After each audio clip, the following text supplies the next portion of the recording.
Hello, my name is Cesar Pereira. I'm the chair of the CIR Brazil branch, and I welcome you today for this virtual cocktail that we are offering together with the CIR East Asia branch in the context of Vis East, the 18th Vis East Moot competition, which is the second virtual Vis East this year. The Vis East is all about education, commitment, hard work, and all that under the leadership, the inspired leadership of Louise Barrington, very important figure also for our CIR Brazil branch.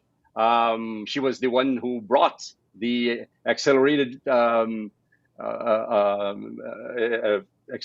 route to fellowship to Brazil back in 2013, enabling Brazil in time to become one of the branches of the Chartered Institute in part of this global network. And this event today is the culmination of a week of several events put together by different Brazilian sponsors of the Vis East, all these virtual cocktails. In this one, in partnership with the CIR East Asia branch, we are very happy today to have a lineup of extremely experienced practitioners, scholars, funders that are very closely related to the topic that we're going to discuss. And I'm very thankful to all our speakers for this, and also very grateful to our audience that has in different times at different times of the day, right? Decided to join us for this discussion. This virtual cocktail is a good illustration of how global the Chartered Institute can be. We are ranging here from almost a pre-dawn strong coffee for Anne and Erica to a late Friday evening drink for Camilla, Kieran, Nicholas, and Eduardo, Napoleon, and I are having a very comfortable morning coffee here at 9 a.m. So without taking any more of our speakers' time, I have the very great privilege of introducing to you our moderator. Our moderator is Napoleão Casado Filho. Napoleão is the vice chair of the CIR Brazil branch. He's a lawyer and an arbitrator based in São Paulo with very extensive experience and practice in dispute resolution. He's a professor and has a PhD work specifically related to third-party funding that was later turned into one of the most renowned and prestigious books in Portuguese about this topic. And so you couldn't have a better moderator for this discussion. And with that, I thank you all again. Turn the floor to Napoleão for his moderation and wish you all a very good discussion this morning or evening or afternoon, or wherever you may be. Thank you.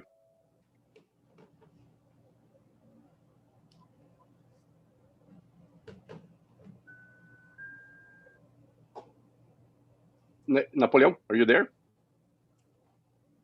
I think you froze.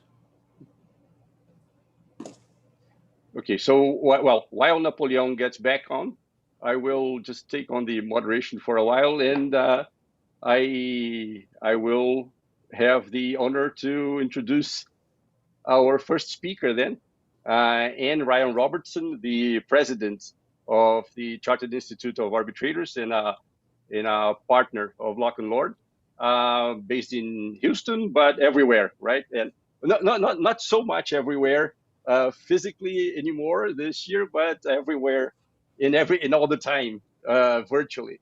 And so, Anne, please, the floor is yours. Well, thank you very much for that, Cesar.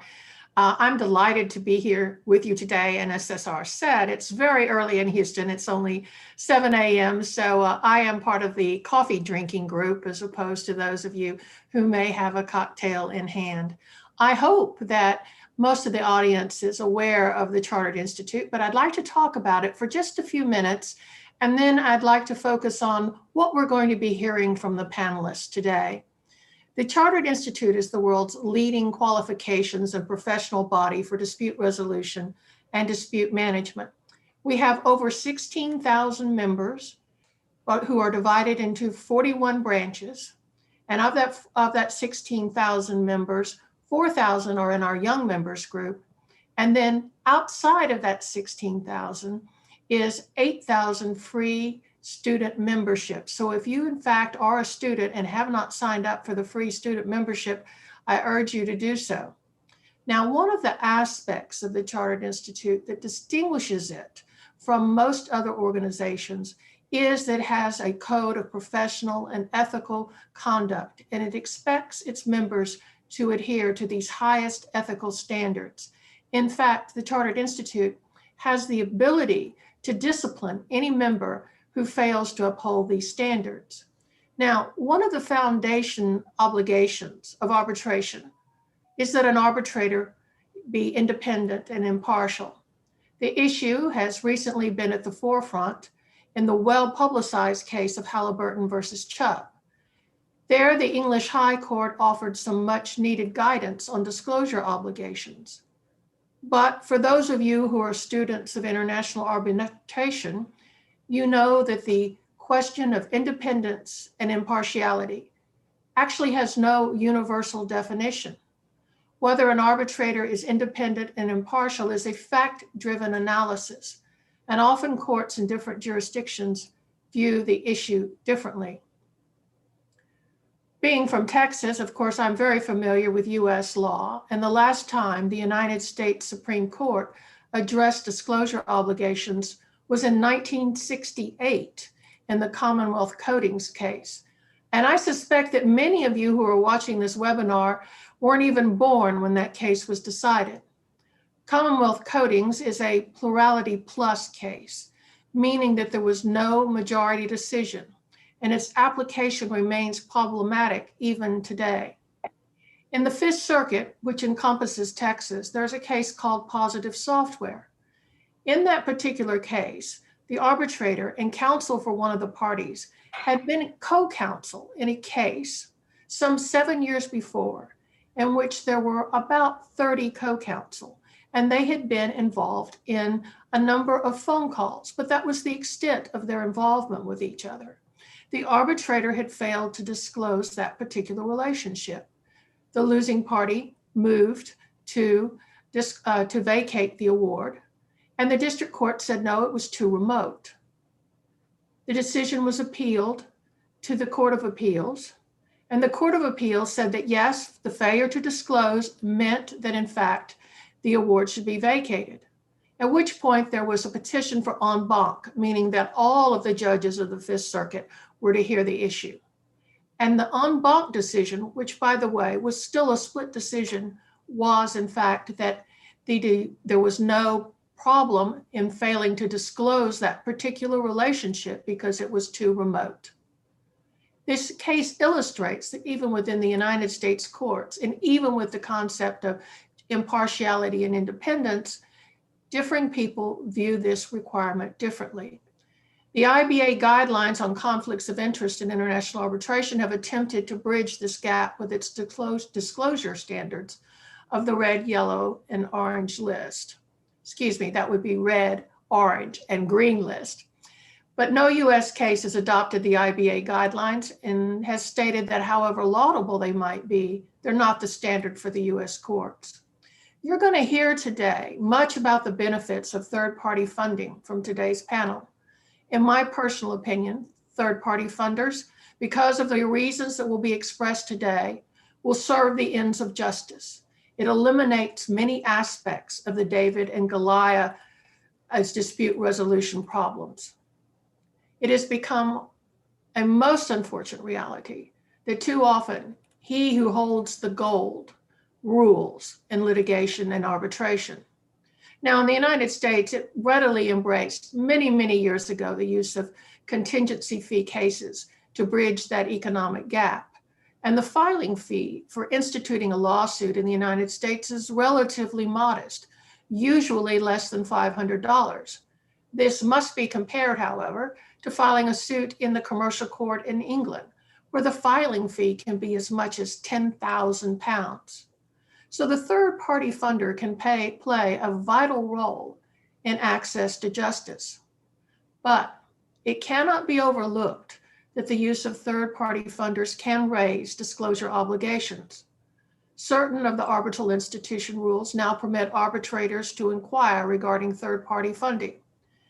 The ICDR recently amended its rules to add new language in its provision relating to disclosures.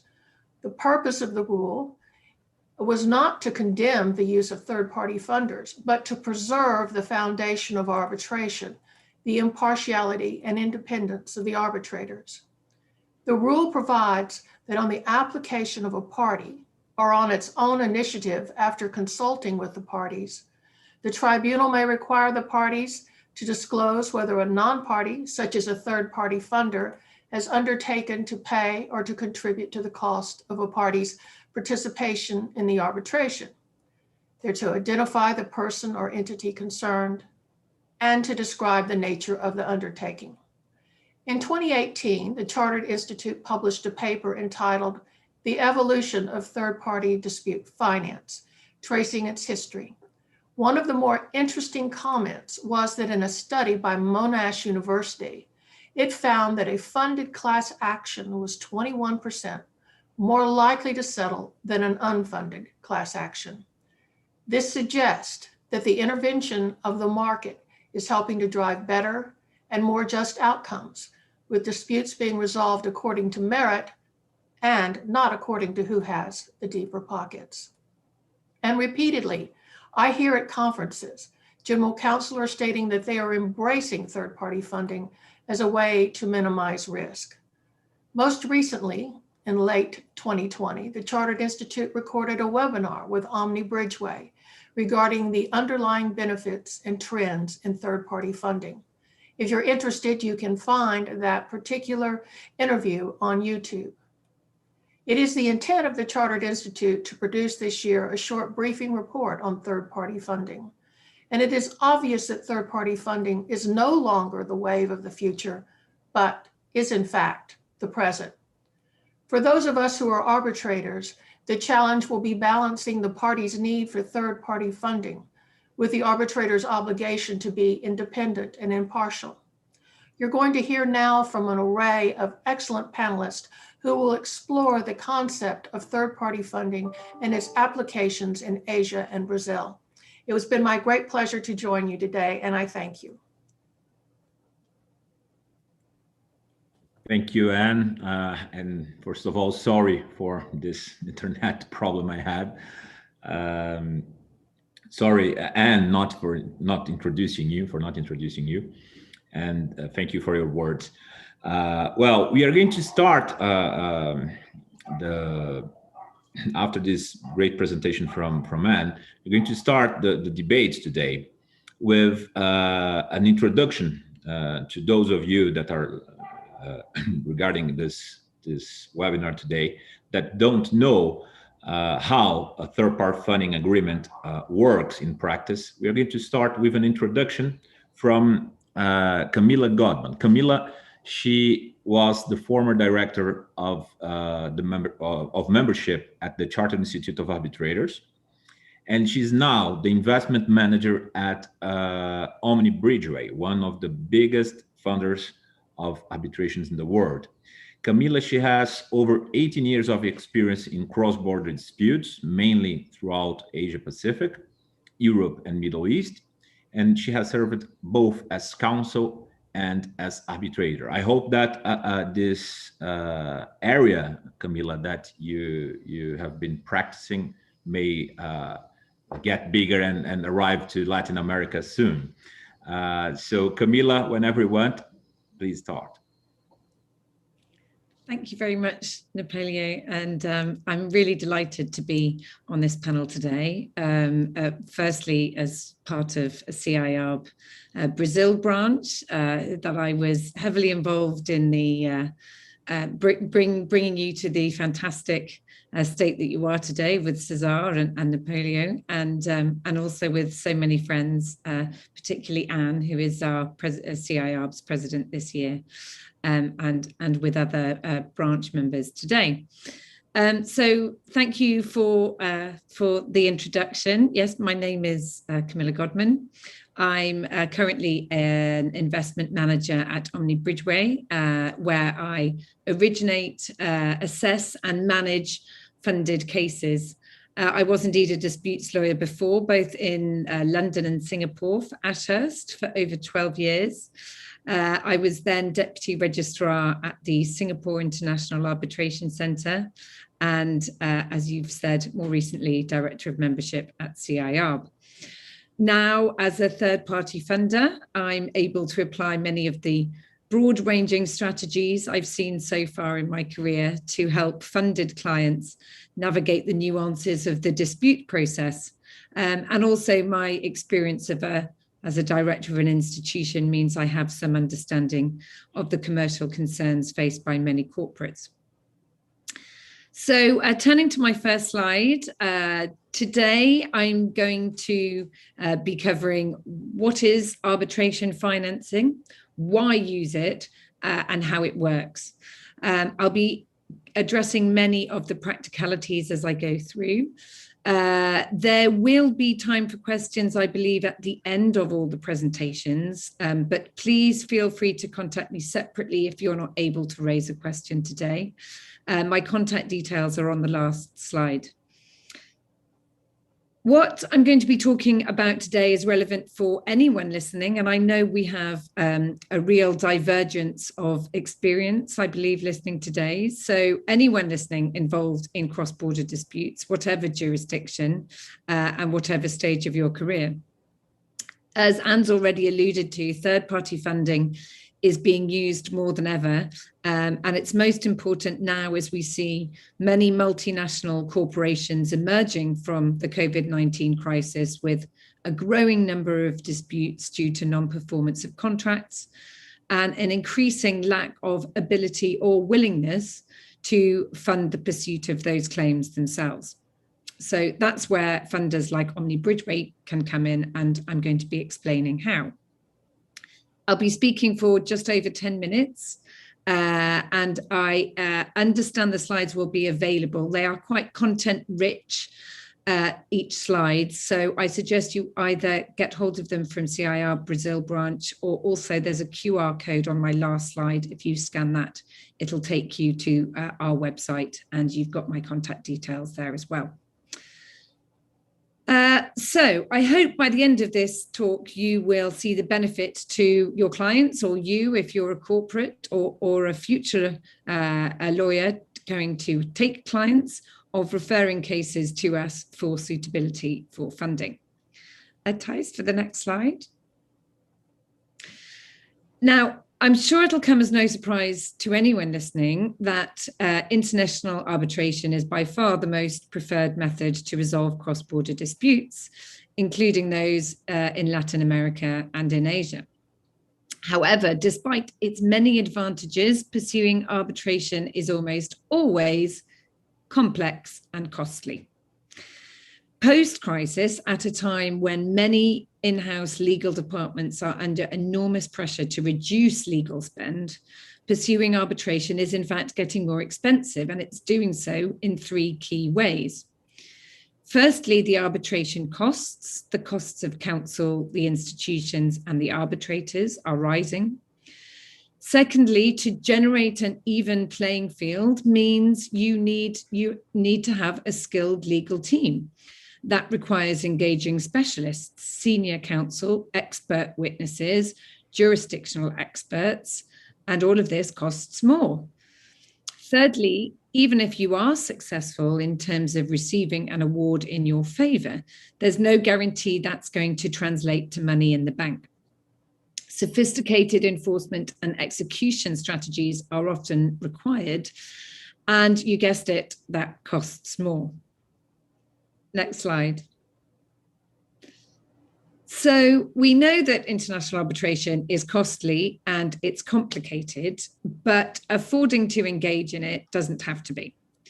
So dispute finance or arbitration funding, litigation funding, we use those terms interchangeably, is a non-recourse source of funding, which can be used by any business or entity with a potential legal claim that it's looking to pursue. When a matter is funded, it's the third-party funder that takes on the cost and the risk of a company's legal dispute. And the meaning of non-recourse is that the claimant pays nothing if the claim is unsuccessful. The funder only recovers the expenses and a return on what it invested in the claim if the claim succeeds. In addition to the legal spend over the course of the case, a third-party funder usually bears the risk of any adverse costs order in the event that a matter is unsuccessful. Omni Bridgeway is one of the only funders who's able to provide adverse costs cover in-house, and the client doesn't need to go elsewhere to seek adverse costs insurance. Funding can be used at any stage of a matter, including at the enforcement stage, or during the course of a matter where clients may struggle to meet ongoing costs or want to free up capital to divert resources to other areas of the business. We provide funding for all types of arbitration, including domestic, international, commercial, and investment treaty arbitration. Our funding package is also very flexible. It might cover just costs and disbursements, any adverse costs ultimately awarded, expert reports or counsel opinions to test the claim's viability, and/or working capital for business operations. We're sometimes asked to provide all of these options in respect of a single arbitration, or maybe you have several arbitrations in contemplation or on foot, and we're asked to look at them as a portfolio with the price of funding adjusted to reflect the differing risk. So the key from this is that we can be flexible. We'll try and create a funding package that best suits the client's commercial needs. Next slide.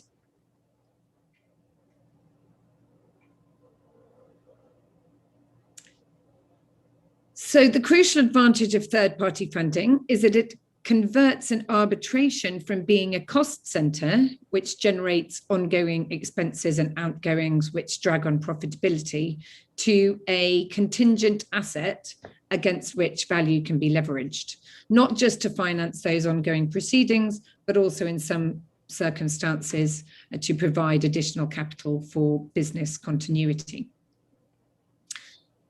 Because our funding, our payment for our investment is only made on success of the case, then the risk of the arbitration is entirely ours. Both the burden of the ongoing costs and the dispute risk is shifted to us. Another benefit is that it removes legal fees from the company's profit and loss account, thereby creating budget certainty. And another very significant benefit is that it subjects the claim to a comprehensive due diligence process by us, and thereby provides a second and free review and opinion on the merits of a case from former dispute practitioners. It also includes access to expert resources for intelligence gathering and asset tracing, which vastly improves prospects of success. Next slide. So how does it work if you want to seek funding from Omni Bridgeway? Well, at Omni Bridgeway, we follow a very straightforward 3-step approach. which we apply to all cases we are considering for funding. So the first step would be a quick preliminary discussions on a no names basis, and that would usually be a short phone call. And if that looks promising, then we move very quickly to enter into a non-disclosure agreement and an initial assessment, which would involve review of the important available documents, such as an opinion on the merits, any work that's been done on the quantum of the case, any information about the counterparty on the other side. The next stage we move on to is indicative terms, and we move on to that quite quickly. We seek to agree these indicative terms before doing a very thorough due diligence to avoid wasting time on both sides in the event that terms for funding can't be agreed. So as I say, only if we can agree those commercial terms do we then go on to do a further, more thorough due diligence in respect of the claim. And the last stage is approval, offer, and entry into a funding agreement. So if the outcome of our due diligence is positive, a report is prepared and presented to our investment committee at Omni Bridgeway. And upon the investment committee's approval, the litigation funding agreement is agreed and executed. So what are we looking for when we conduct our due diligence? Well, we're looking to fund cases with three important investment criteria. The first is a case with good prospects of success, and that would be objectively assessed. And we're not just looking at the claim, we're also wanting to analyse what possible defences might be raised by the other side. Secondly, we're looking for cases that are economically viable. We look at the proportionality between the realistic claim value or the likely size of potential recoveries in comparison to the amount of funding being sought. We do want to avoid situations where the budget to claim value ratio is such that all or even a majority of the benefit of the recovery is likely to flow mainly to the lawyers, any advisors, and the funders. Claims have to be economically worthwhile for the client in particular. So to achieve that, we will typically be able to fund up to around 10% of the realistic claim value. And the last investment criteria we're looking at is to have realistic routes to recovery. As we don't receive reimbursement or a return on our investment unless there is such a recovery, then our interest is aligned here with the clients in ensuring there is, in fact, a pot of gold at the end of the rainbow. Next slide.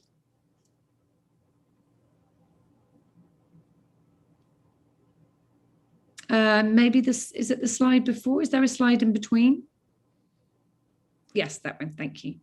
So turning to LATAM itself, we know the market is very receptive to funding and has a substantial and growing volume of disputes, particularly in our area of expertise. In anticipation of being the speaker from Singapore here, and we have Kieran talking to us shortly from HKIAC, I contacted the Singapore International Arbitration Centre about the growth of cases that they're seeing involving Latin American parties. And in 2017, the sum in disputes that they had totaling from Latin American parties was about $390 million US. And in 2019, that was became $2 billion US. So there's a significant growth. That I think the number of parties has grown from around 30 Latin American parties in 2017 to 80 in 2019. So as the complexity of these disputes grows, so does the demand for the type of large-scale financing solutions that we can provide. So there's a variety of factors which come into play in respect of our assessment of arbitration cases involving Latin America. And these factors will affect our view of the risks of a case, going beyond just a simple analysis of the merits of the case. To the extent it's possible, it's very useful for counsel and lawyers to have considered these sorts of issues before approaching funders.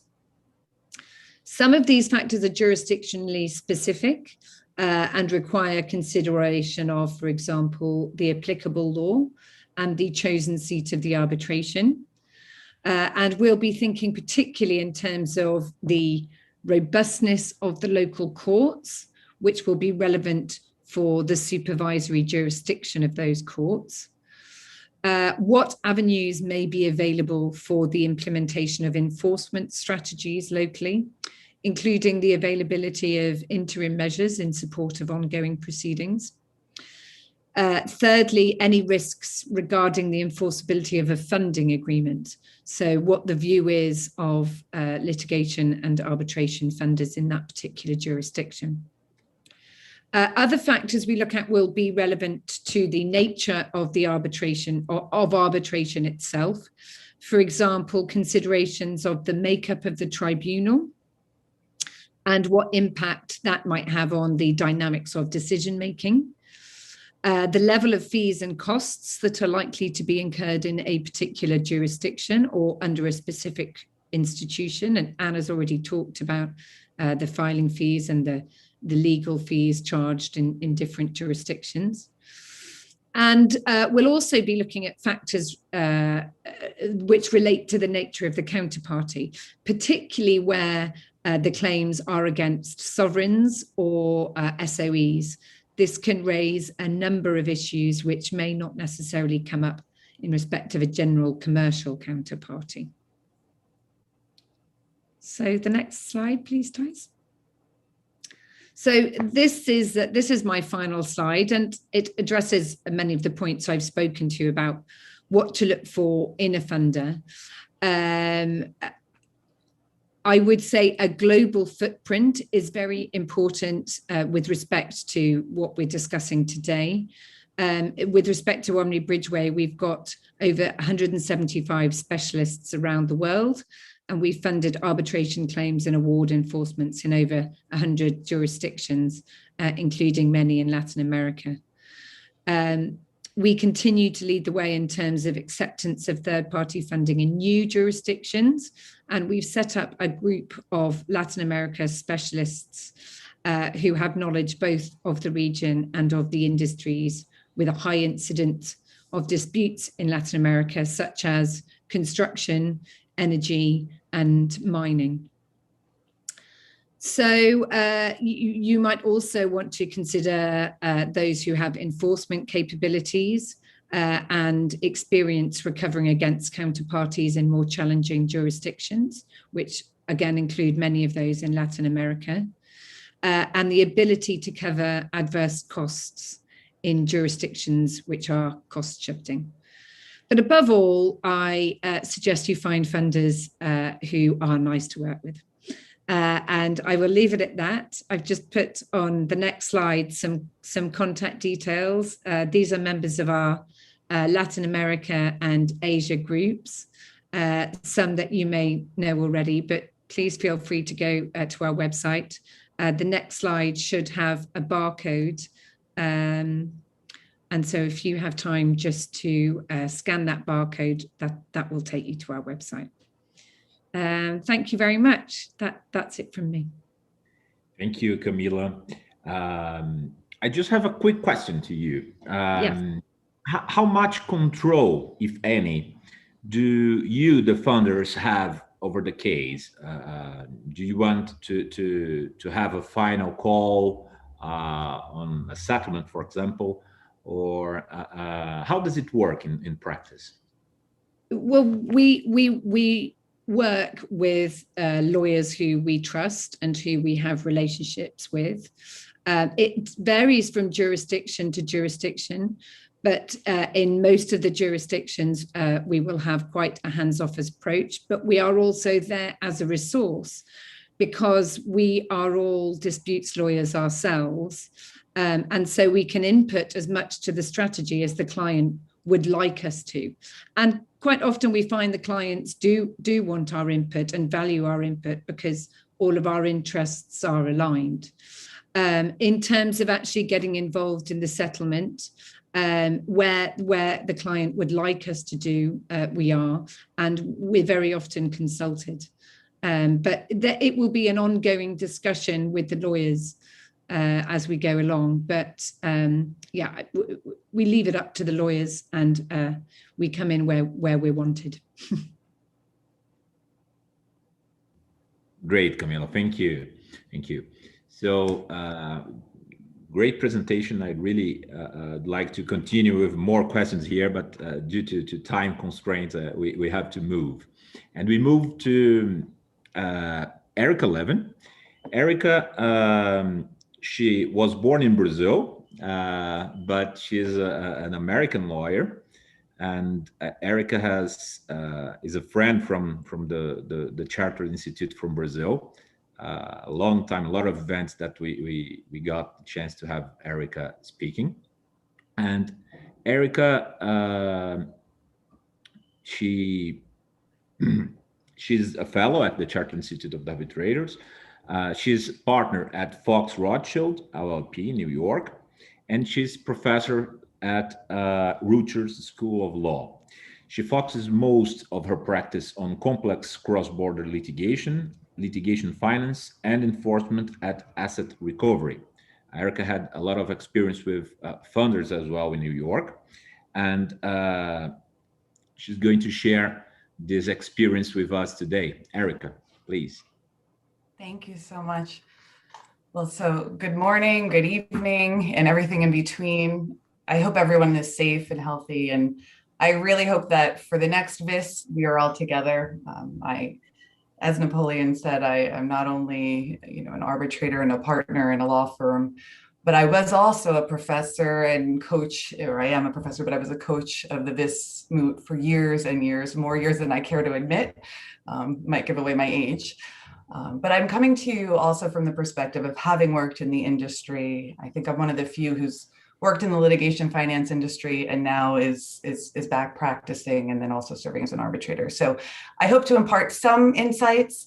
I want to thank the Chartered Institute in particular for allowing me to join, and thank Camila for her amazing presentation. That was one of the better recitations I've heard and explanations of third-party funding. So I encourage those that have questions to reach out to her and her colleagues at Omni Bridgeway. Without further ado, Thais, if you don't mind, the next slide. So third-party funding, setting the stage.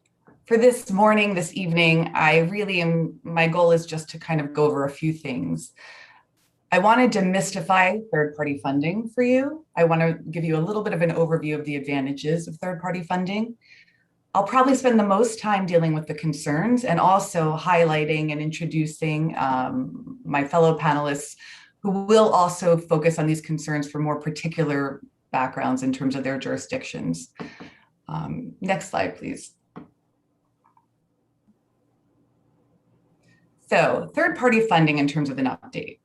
The industry continues to expand. And I think one of the things that's important to understand is that the advantages of third-party funding from the business of law perspective, from the client's perspective, are all really, really important.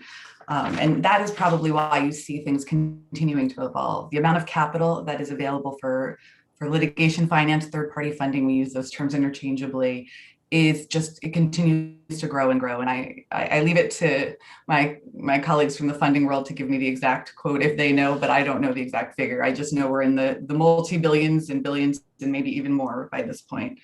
But the advantages of third-party funding, really, not only is it money for the client, but it's a risk mitigation tool, management and risk mitigation tool.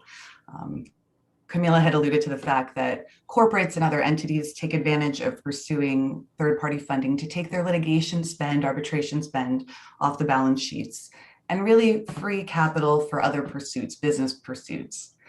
And also mentioned in terms of third-party funding's importance of advancing justice. And I think that is one that we're seeing increasingly, and it's very, very important. Next slide, please. So I'm not going to belabor this too much just because I know Camilla already went into this. The one aspect I do want to emphasize, because I think it's really important and sometimes people don't fully understand, so I'm just going to reemphasize, the nature of third-party funding is non-recourse. Again, non-recourse means that the funder does not get any money unless there's a successful recovery. Why is this important? Because the funder is bearing a lot of the risk. And this non-recourse nature really is a large part of why the funding industry takes their investment so seriously. They underwrite, and their diligencing process is really, really, really important. I know in the beginning of the third-party funding debates years back, there were concerns in terms of, the increase of frivolous litigation, arbitration because of funding. We've seen that to be disproven. And the real reason is because the funders, when they come into play, are really very helpful. Camilla did also allude to the fact that funders often, are involved as a second sort of set of eyes. And I found that to be very much the case. And, the one thing I do want to stress as you're engaging in the funding process and thinking about the funding process, look at your funder as a team member. Of course, control of the case always remains with the client, especially from a common law perspective. And I do want to say you need to keep in mind the jurisdiction that you're involved in, and I'll continue to emphasize that. The other thing I will say, I'm often asked by clients, I serve in a capacity where, again, I'm a disputes lawyer, I focus on disputes, but I also come into play with respect to advising borrowers, clients who are taking out funding. So I'll help with the negotiation process and all of the aspects of the funding arrangement. Again, representing the borrower, because a lot of times there's a diversion of interest between the litigation counsel and the borrower if the borrower itself is taking out the funding. I've also been involved in terms of disputes over the funding itself. Those disputes sometimes arise, and when they do, I'm called upon for those. The one thing that I think is really important for clients and for counsel who are engaging in the funding process, the cost structure and the deal, so to speak, is entirely bespoke. A lot of times my first question from a client is, well, how much will it cost? And while there are rubrics and there are generalities, really you need to engage in the process, and you need to speak to the funders, and you need to get to a point where you've downloaded the information of your case, again, in a sanitized way to begin with, to protect yourself and your client. Next slide, please. So, addressing the concerns. Over the last few years, more and more entities and institutions have become involved in discussing third-party funding. I was involved in the ICA task force years back, and since then we've seen other entities and institutions that have gotten involved. I'm not necessarily going to go into all of those endeavors just because we don't have time, but I do want to address the various concerns that have been raised and just kind of walk through those a little bit. And the first one I think that doesn't often get mentioned, but is very important, is the adequate capitalization of the funder. There are associations self-regulating, such as the Association of Litigation Funders in the UK, which make this a tenet. I think it's important for those that are engaging in funding to do their diligence as to the funder. The majority of the well-known funders, like Omni Bridgeway and some of the others who are members of the Association of Litigation Funders, will have attested to their capitalization. There will not be a concern. I see this really more for new entrants, and it's not to say that new entrants aren't going to be a viable option. Just do your diligence and do your homework. Make sure that whatever is committed can actually be provided when it's needed. Conflicts of interest is an area that comes up in a lot of different capacities. And my goal here was sort of to address from the arbitrator perspective and the counsel perspective. And we hear a lot mentioned in the international disputes regime, especially in international arbitration, about conflicts of interest. We're concerned with conflicts of interest with respect to the arbitrators. We want to protect the integrity of the system and protect the sanctity of the awards at the end. Very, very important. Another aspect of interest that is also very important is, as I alluded to earlier, in terms of counsel and clients, making sure that you maintain the interest of the client. Disclosure, privilege, and professional secrecy. This is a loaded one, and you will hear more from my co-panelists on disclosure. I just want to highlight the fact that there are various ideas here. Disclosure in terms of whether you disclose the third-party funding agreement or not, to what extent the information is disclosed.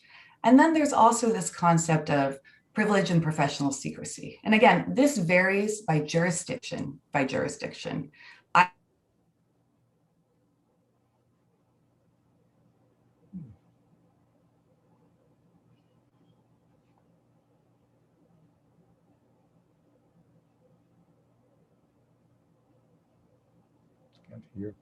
Can't hear Erica.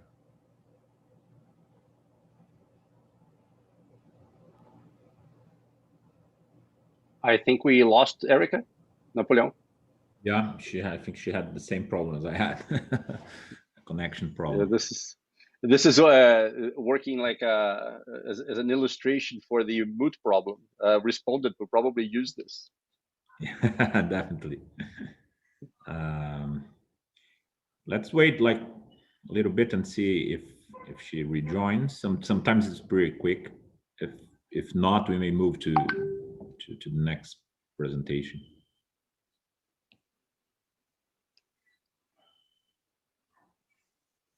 I would anybody like to, while we wait for Erica, to make some comments on what she was discussing in terms of these some of these concerns?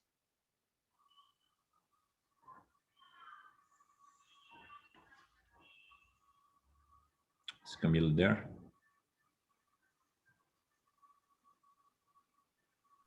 Yes. Oh, here she's back again. Is she back? No, I don't think. Let's see. No, I was I was enjoying her discussion and where she was getting to with conflicts of interests and disclosure. So Omni is acts in a similar way as a law firm would, and we do conflicts of interest checks ourselves. So we would not fund a client where that client is also the defendant on the other side of a case that we're funding. So we look similarly at conflicts of interest. The IBA guidelines also look at funders, and there are requirements in there for us also to consider conflicts of interests in there. Camila, let me ask you a practical question about that. One thing that in large law firms, if you make that parallel between law firms and funders, that is often considered is potential future commercial conflicts as well. And so if you are involved with, let's say if you take an appointment as an arbitrator that will close up a whole industry maybe for the law firm. And so that's why in big law firms, the issue of conflicts is always complicated. How do funders look into that? Do you, when you're considering a case, do you, I would assume you have to consider that aspect as well when you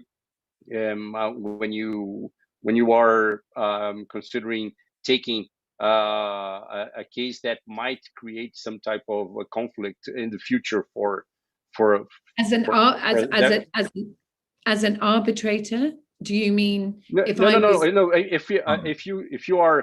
you make that parallel between funders and law firms or arbitrators, is that something that you would consider a potential future conflicts or? I think the issue probably arises as a case is being as an ongoing case.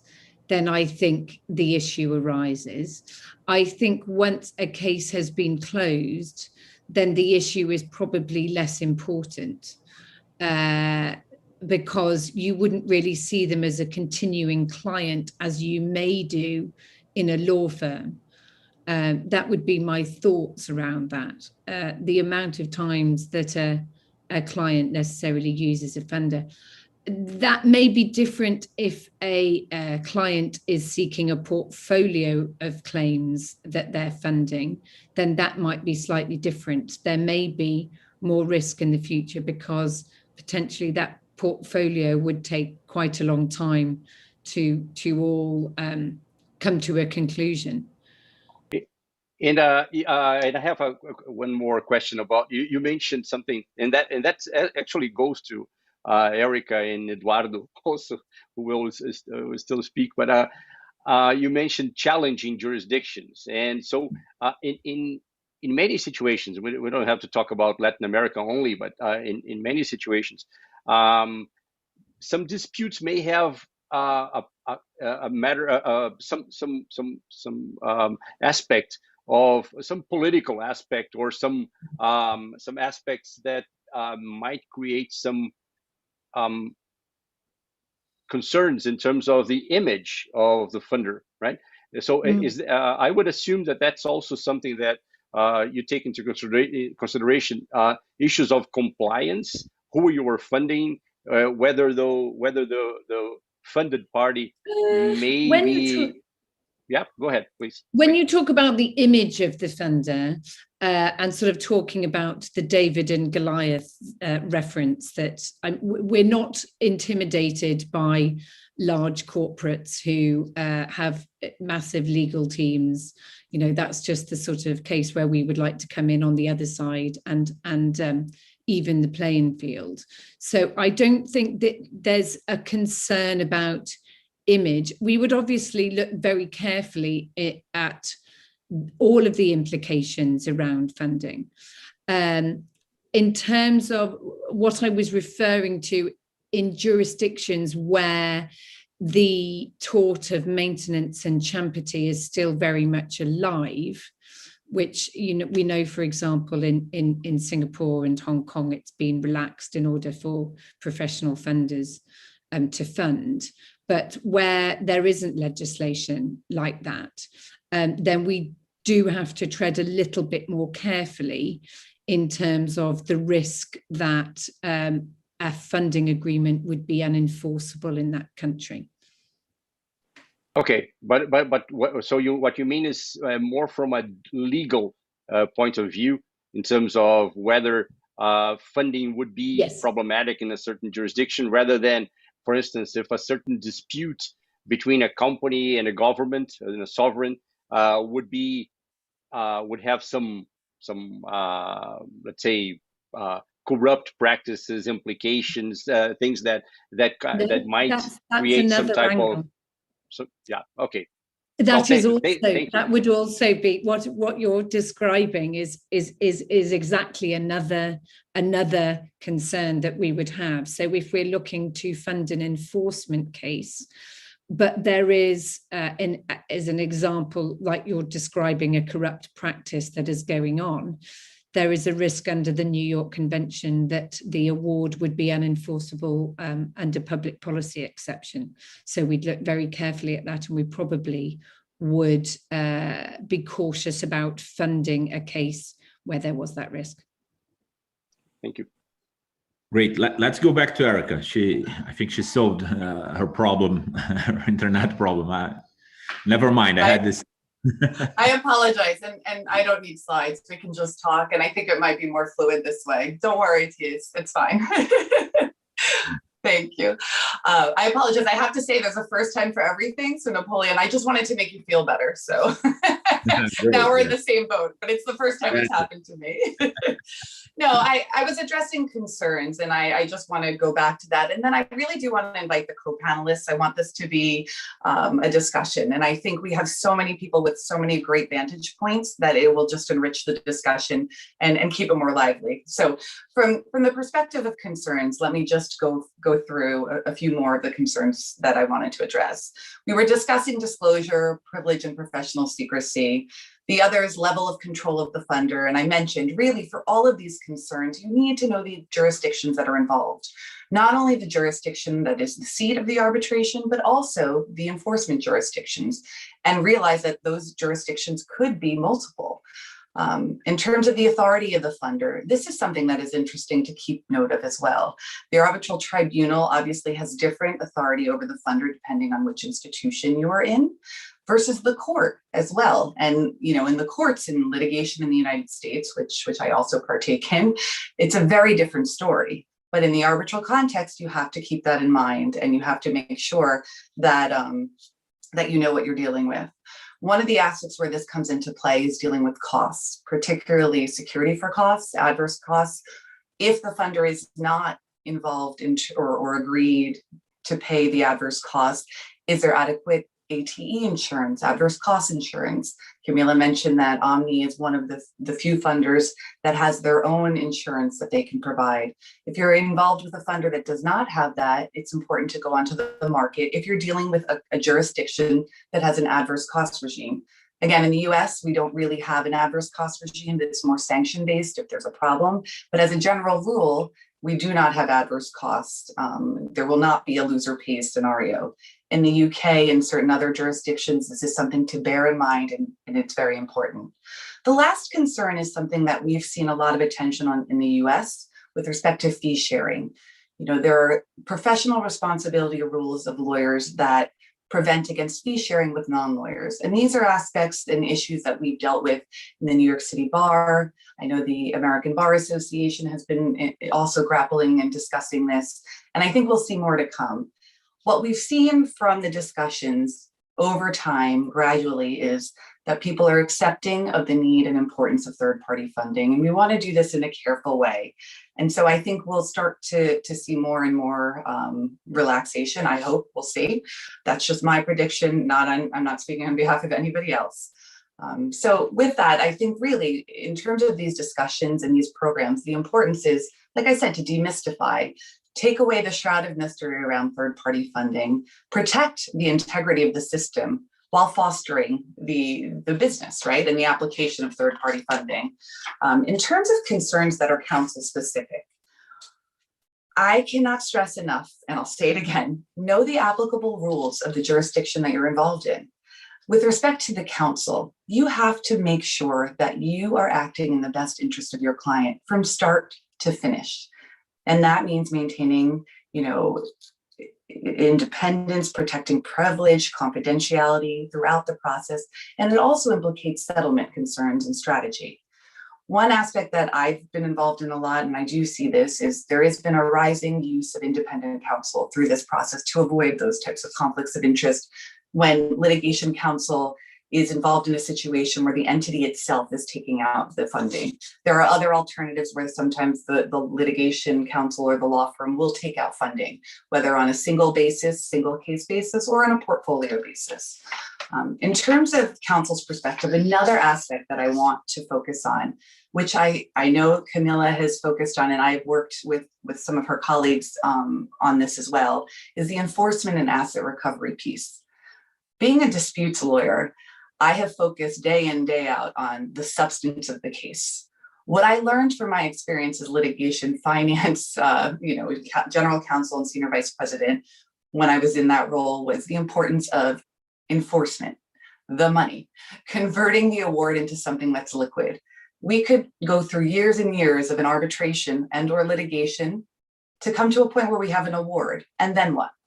Never wait to think about enforcement till the end. In jurisdictions, specifically with respect to international jurisdictions, a lot of times asset recovery, asset tracing exercises are really important. Remember, arbitration awards are not self-executing, and increasingly post-award efforts are necessary. You can enter the funding realm at any stage. We usually discuss it in terms of, at the outset, funding for the life of the arbitration. You can also enter it at a later stage with respect to enforcement. There's a multitude of options in terms of monetization. You can go directly to the funder and they will buy your award and take that process over for you. You can also have the funder provide money to help you or your colleagues enforce the arbitration award. The key is to make sure that you are aware of what's going on. And the earlier you engage experts and investigators in terms of an asset recovery plan, the better you will be. Because if you wait till the end, if this is a concern, it may not always be a concern, But if this is a concern and you have structures on the other side, special purpose vehicles, things of that sort, do not wait till the end, because I will assure you that by the end, those structures will be reconfigured, and there may not be an easy path to finding your money. And keep in mind, in terms of the enforcement jurisdictions, part of why this is important is you want to make sure that you are keeping in mind the enforcement jurisdictions at play and whether they're funder friendly or not. There are a few jurisdictions globally that are not funder friendly. Be aware of that. Know what you need to do. And again, it's always thinking ahead, right? From the arbitrator's perspective, I'm not going to belabor this. We have a number of esteemed panelists who can talk about this. Those are sort of the concerns that I mentioned before, the conflicts of interest, authority over the parties versus the funder, disclosure, security. I put these out there, and we'll discuss those as a group, and I defer to my other colleagues on this. But most of all, I just want to thank you all for the opportunity to join. If there are any questions, my presentation can be made available. Feel free to contact me. But I, again, thank everybody, and I hope that we can continue to discuss this very interesting topic. Thank you, Erica. I already see here that we have some questions from the audience, but let's keep them to the end. I have just a quick question as well to you.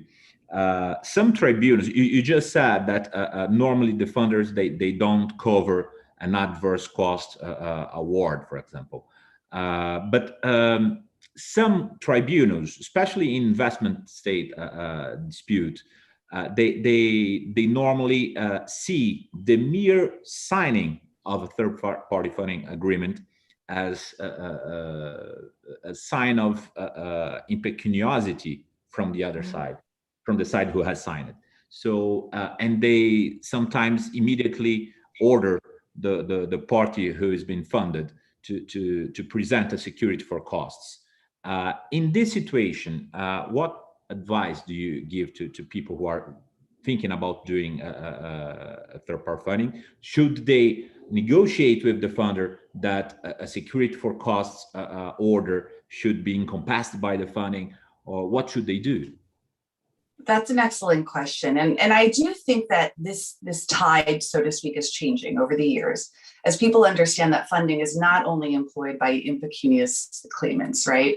We're in a position now where a lot of very healthy businesses and entities are using third-party funding for the business reasons that I alluded to and Camilla alluded to earlier. With that being said, the best advice that I can give in terms of this approach is, if you are in an adverse cost regime, engage the benefit of either a broker or someone in the adverse cost regime to get adverse cost insurance, AT insurance. It's a very simple way to protect against adverse costs. I'm in a situation right now where, we're analyzing, you have to have the analysis, the foresight, and know whether it's going to be an issue or not. And if it is, AT insurance cover is an easy way to ameliorate that problem. So I think, and I do think some of the institutions are asking these days and have the authority to ask, is there an AT policy in play? And if there is one in place, then that also helps to ameliorate the concern. Security for costs will continue to be a discussion point, but it's not an automatic, and so I really think it's important that, this is something that is thought through. So I hope that helps you in terms of just thinking through it. But this is to just also further emphasize that there are a lot of products around and a lot of ways in which to manage this process. And insurance is one of them. Great, Camille. Yes, I think the main issue here is that people, arbitrators and judges as well, they should understand that third-party funding is not something, as you said, specific for pecunious parties. Many people who has a lot of money also do that. And also something very important, a security for cost order should only be granted in a case that you have a really terrible case on the other side. So usually a funder wouldn't have gotten involved in that case. Yes, that is the reality. Probably it's not a terrible case, so people should be aware of that. The diligence process is extensive. Having gone through it in multiple sides, it is extensive, and so yes, you usually are left with Only the strong survive. That's it. Well, with that, we move to the next presentation, which is going to be from Mr. Eduardo Grebler. Eduardo is a fellow at the Chartered Institute of Arbitrators. She's a founding partner. Eduardo was the first fellow from the Chartered Institute of Arbitrators here in Brazil.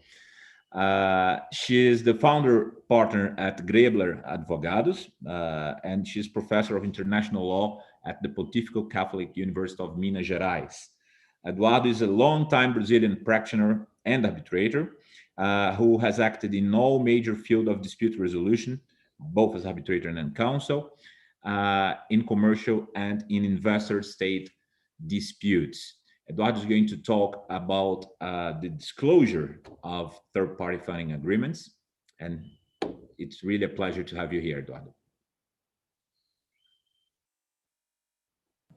Thank you, Napoleon. Good morning, my friends. I wish to thank the organizers, Cesar and Napoleon, for inviting me to take part of this panel about third-party funding in Asia, Latin American disputes. As Napoleon just said, I will be addressing the topic of third-party funding and the duty to disclose in international arbitration. So let's get started. Since the very early days of arbitration, it's well established that prospective arbitrators are required to disclose possible conflicts of interest with a party or the party's counsel. And that is due to the fact that impartiality and independence are prerequisites of the arbitrator's trustworthiness. These requirements are present in the arbitration rules of every reputable institution around the world, as well as in most national statutes on arbitration and in several soft law instruments. The IBA guidelines that have been mentioned before on conflicts of interest in international arbitration are very clear. They state that every arbitrator shall be impartial and independent of the parties at the time of accepting an appointment to serve and shall remain so until the final award has been rendered or the proceedings have otherwise terminated. Now, third-party funding is in international arbitration is an arrangement whereby a party in the arbitration obtains financial resources from a third party to cover the expenses of participating in the proceedings. I think Camilla and Erica have already given us a taste of how this operates from the point of view of counsel and the point of view of the funding institution. So I'll not go into that detail. I just want to mention that as third-party funding gradually became more frequent and visible, it gave rise to concerns that conflicts of interest might also appear between an arbitrator and a funder, given the economic interest of the funder in the outcome of the arbitration. It is indeed possible that a relationship with an arbitrator would be equivalent to a conflict of interest between the very party and the arbitrator. Because disclosure is imposed on arbitrators, it could not operate if the arbitrator were unaware that a party is funded by a third party, or that a connection exists between him or herself, the arbitrator, and the funder. But a third-party funder cannot be put under an obligation to disclose because it is not a party to the arbitration agreement. Thus, the only possible source of information about third-party funding is the funded party. And that is why international arbitration usages have put the funded party under the duty to disclose. Most national laws do not provide for a general duty to disclose by the funded party. But starting some 10 years ago, as more and more parties resorted to third-party funding and arbitration, a heated debate has taken place regarding the necessity or the convenience for statutory regulation, making disclosure mandatory. Those in favor of compulsory disclosure mainly allege that, first, it avoids conflicts of interest that have not been disclosed by the arbitrator, him or herself. Second, it avoids frivolous and exaggerated claims by facilitating the imposition of security for costs that discourage hit and run claims. Now, on the other side, those against it sustain that, first, regulating disclosure by statute would imply an intrusion by the arbitral tribunal in the funded party's freedom to raise funds and organize its finances with actions such as borrowing funds, issuing bonds, or obtaining investments in equity inflow of whatever sort. Second, compulsory disclosure of third-party funding would curtail access to justice. Thus, funders would somehow shy away in view of the publicity of negotiations with a presumed impecunious party.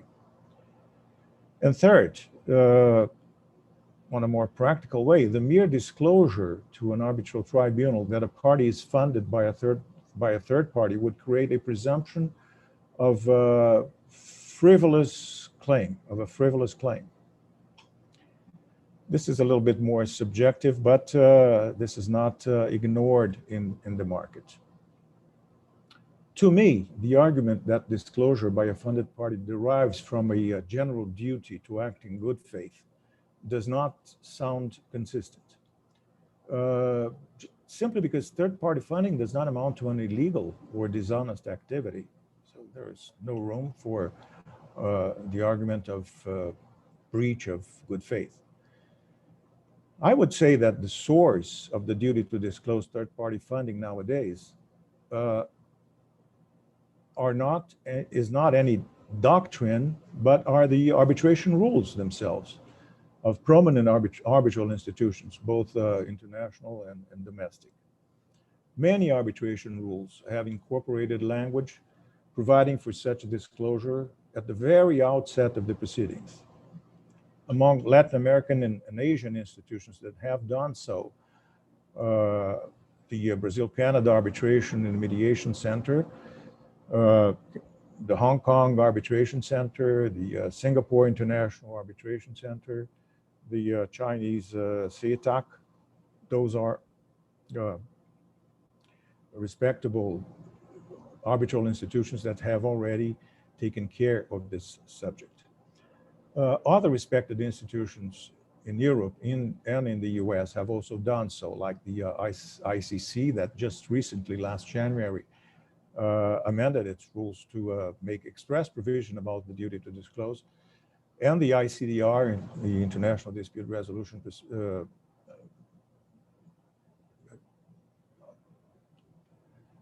institution that had already previously taken care of this concern.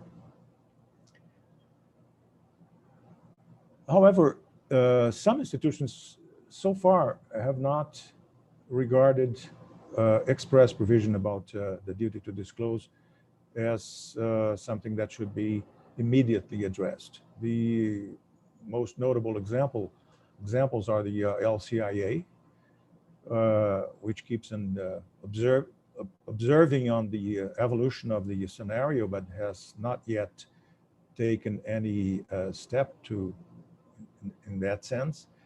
The Stockholm Chamber of Commerce, to my knowledge, has also not yet addressed this issue. On the Asian side, the Korean Commercial Arbitration Board also makes no reference to third-party funding so far. In the area of soft law, it should not be forgotten that the duty to disclose third-party funding in arbitration was pioneered by the IBA back in 2014. So it's 6 years past now.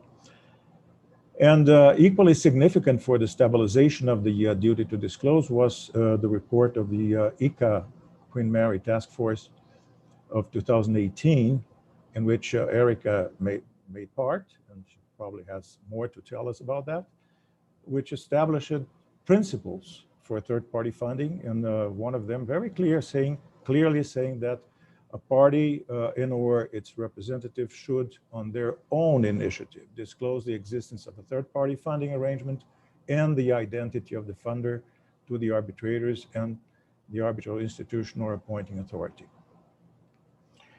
In the domain of investor-state dispute settlement, the UNCITRAL working group on the reform of the system is considering different solutions to address the existing concerns on third-party funding, possibly introducing mandatory disclosure rules. Although this is not decided at the present stage, but I would say that the worldwide trend will probably push UNCITRAL in that direction. Now, based on that history, I think it may be said that disclosure of the fact that a party in the arbitration is funded by a third party, as well as the funder's identity, are now incorporated in the practice of domestic and international arbitration. Funders themselves have assimilated that practice, hedging against future attempts by a respondent to invalidate the award. That would be a vulnerable aspect that funders don't want to risk. Another aspect of third-party funding that is still unsettled is the extent of disclosure that the funded party should make. Some argue that the terms and conditions of the funding agreement should be brought to the attention of the arbitral tribunal and of the other party, while others argue that they do not serve the purpose of avoiding possible conflicts of interest between an arbitrator and a funder, which is the very purpose of disclosure, not anything else, not curiosity. The way I see it, the terms and conditions of the funding agreement cannot affect the assessment of a potential conflict of interest of an arbitrator vis-a-vis a funder, any more than the terms and conditions of a bank loan or a lease agreement, or any other transaction made by the funded party, by the way.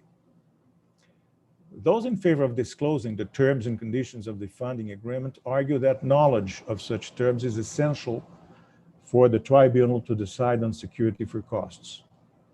Again, in my view, that argument is unconvincing, as a funded party impecuniosity would have no bearing on the terms and conditions of the agreement. It might have a bearing on the existence of the deal, even on the identity of the funder.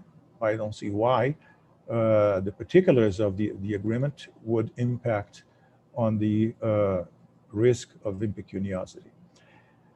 By the way, being impecunious is not in itself a sound reason to subject a party to security for costs. In the very early stage of a court or arbitral proceeding, when the prevailing party is yet uncertain, you don't even know if that party will be losing or prevailing in the arbitration.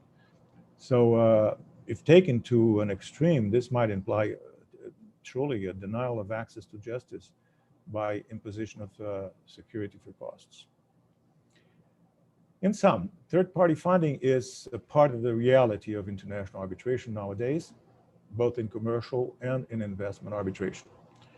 I would say that it's worldwide acceptance as a facilitator of access to justice by parties who could otherwise be financially unable to conduct lengthy and costly proceedings.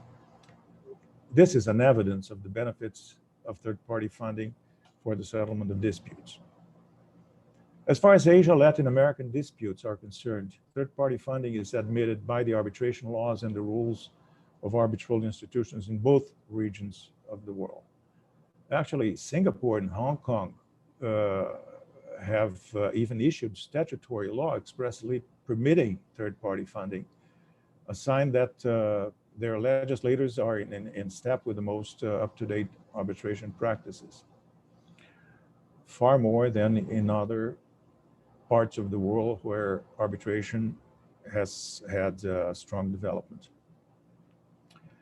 So, as a conclusion, besides being recognized as legal, third-party funding is also available in Asia and in Latin America as well, through local and international funders. And it may be said that third-party funding has become a legitimate tool for the access to justice in both regions. I hope those remarks will help to introduce a discussion with my panel colleagues and the audience. And I thank you so much for your attention. Thank you, Eduardo. Really nice to hear you, always.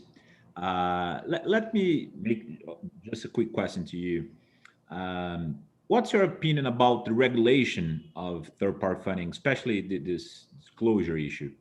Do you think that we need to do it through the means of a law here in Brazil, or should the market regulate itself, like arbitration centers issuing resolutions or changing their rules?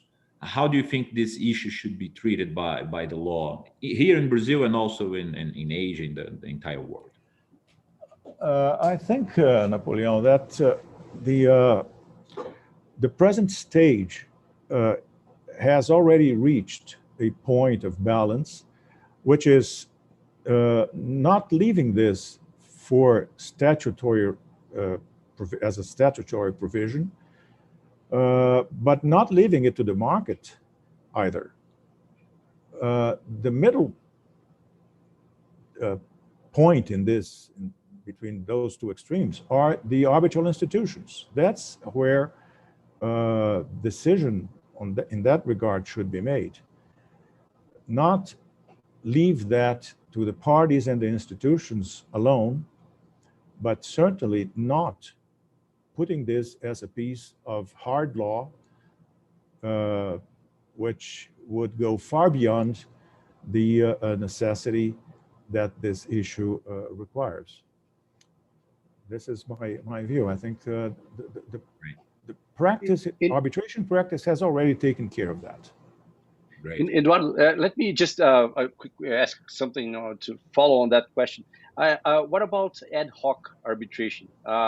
Do you think a tribunal should take those rules as a guideline for let's say, warning the parties to disclose funding, or so would that be a reasonable solution for ad hoc tribunals to take those rules as some type of recommendation? Yeah, I see your point, Cesar. Well, ad hoc arbitration bears a number of risks. Since there are no pre-established arbitration rules, it's up to the arbitrators, to the tribunal, to organize the proceedings in such a way that it will not be subject to a subsequent request for annulment. So this is just one more point, one more risk that ad hoc arbitration brings to the parties. If the tribunal is an experienced tribunal, if the arbitrators are cautious enough, they'll take care of that, of third-party funding, just as they will of every other aspect that might, in some sort of neglect, might affect the soundness of the arbitral award. And that is one more thing to take care of. It goes by itself that ad hoc arbitration is a dangerous terrain for everything, in my view. Thank you. We need to move, and we move to the presentation from Mr. Nicholas Turner. Nicholas, well, the Charter Institute is very well represented today. We have the chair from the Brazilian, actually, and who is the global chair of the Institute. We have Cesar, the chair of the Brazilian chapter of the Institute. And we now have Mr. Turner. Nicholas Turner is the chairperson of the Charter Institute East Asia branch. And he is a partner at Pinsent Masons. He specializes in arbitration, litigation, and other means of alternative dispute resolution, both in Asia and in the Middle East, with a special focus on the construction and infrastructure sectors. Both sectors have a lot of funding, and Nicholas is going to share his experience in funding in East Asia and also in the Middle East. Nicholas, please. Thank you. Thank you very much.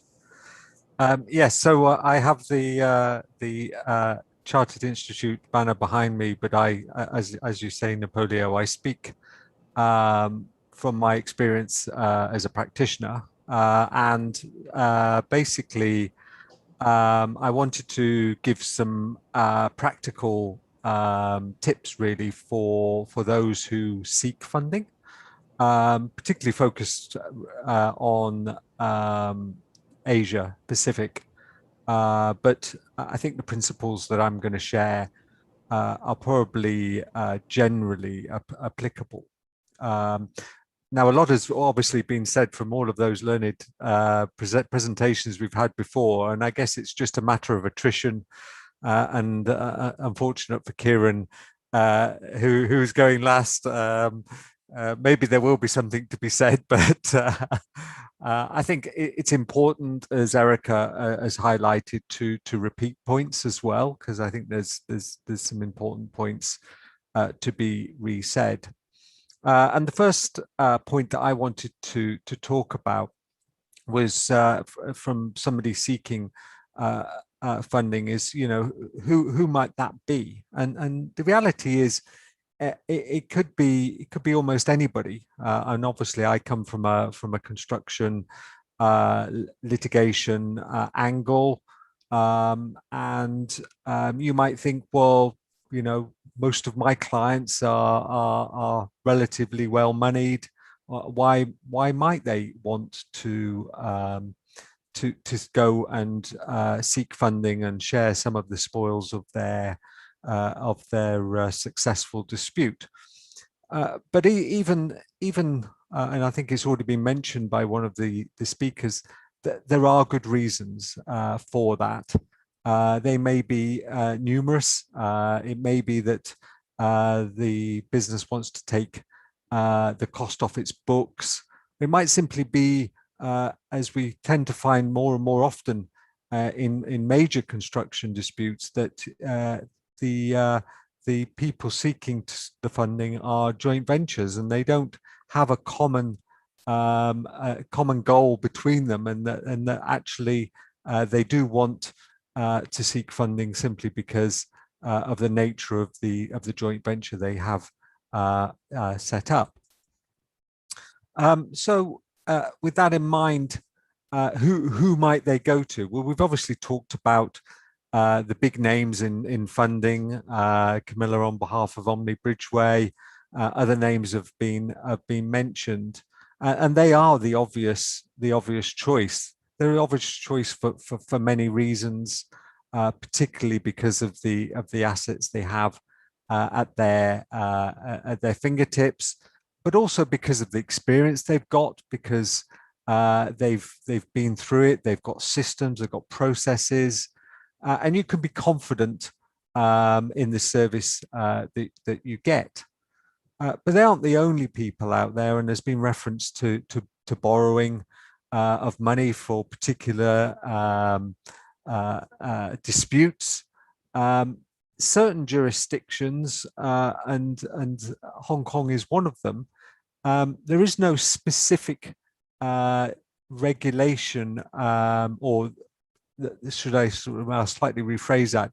The regulation around who could be a lender is a little bit more flexible than it is, for example, in Singapore. So my law firm could become a lender in Hong Kong, having complied with some fairly minimal regulations. We can't lend on a particular dispute that we're acting on, but there's no reason why we couldn't do that for other disputes. Now, I'm not aware, and maybe Camilla or even Kieran might be able to give a little bit more light as to whether or not that is actually a practical reality. But I guess it's there, it's an option, and so I guess don't necessarily think you're constrained by what's on offer, although what is on offer through the major funders is quite a good service.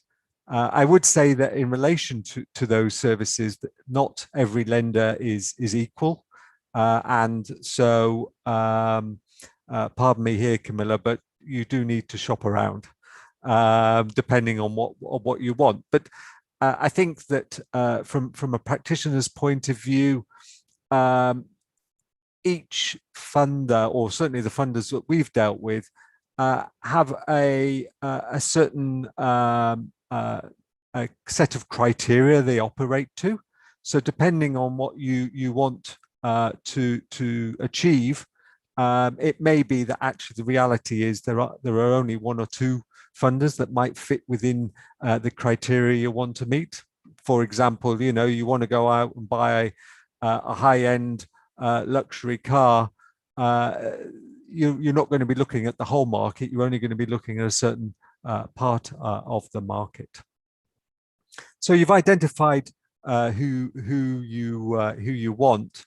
What are they gonna be asking you? And enforceability has been mentioned, and I'm going to be talking about it as one of the first criteria. And I say that because in our experience, if you're in one of the safe jurisdictions, then enforceability is not really going to be an issue. But more and more in international arbitration, and certainly many of the projects we are helping distressed clients on, they are in operating in jurisdictions where arbitration may not be well supported by the courts, that they will end up having to enforce in because of where the counterparty is based, or where the counterparty has its assets.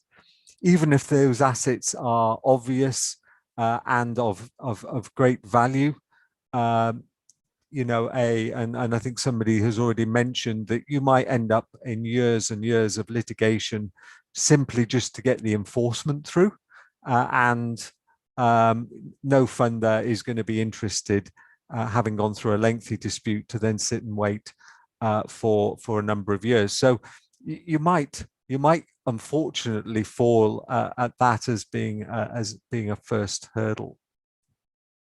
There's been talk about recoverability. I'm not really going to touch upon that, and likelihood of success. Again, the due diligence process will flush that out. I think one interesting point to touch upon is the budget success fee. Obviously, as a party seeking funding, you're going to have the reality of the situation here very clear in your mind. You need to have a dispute which is of a reasonable value, depending on the budget that's going to be associated with it, because funders will have a ratio that they're looking for there. That might mean, for example, in the background I come from, construction disputes, it might have to be a significant dispute. And obviously as well, there'll be again a bit of a trade over what you might end up having to give up as far as the success fee at the end of it. And again, as I mentioned, not all funders are equal, and as a result of that, some may take on more risk than others, and so it will be again part of that. Where are you going shopping for, and what are you looking for out of your the funding agreement? There's been talk about single case portfolios. Funders not only fund large disputes, they fund small disputes. They might fund a basket of disputes. We've talked about arbitration, obviously, given who is organizing this event. There may be other forms of dispute resolution, adjudications as well, that funders may be interested in funding. Litigation is a bit of a mixed bag, I suspect, particularly given jurisdictions, particularly in Hong Kong. The relaxation extends to arbitration and mediation, but does not extend to litigation except in certain very specific criteria. it's a little bit different in Singapore.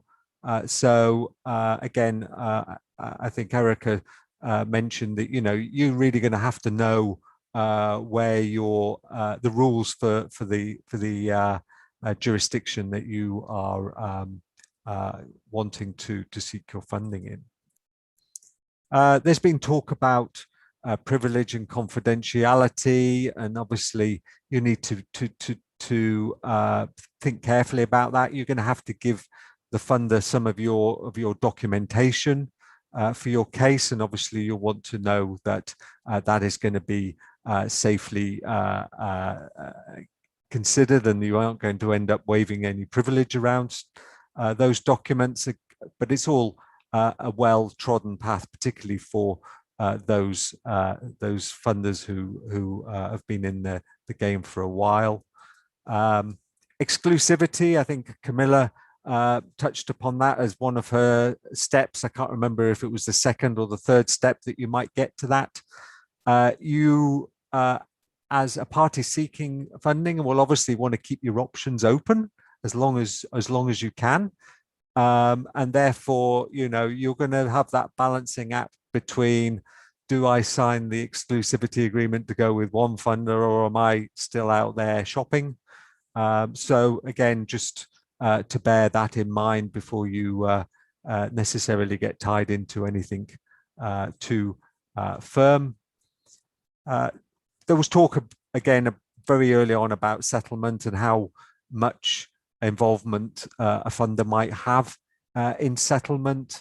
Again, worth thinking about that up front as far as what it might say in your settlement, in your funding agreement, and also and some jurisdictions, and I think Hong Kong is one of those, where the code does touch upon this as to, do you need to have particular provisions in your agreement about what would happen if you can't come to a settlement between you and the funder as to whether or not you should take that offer.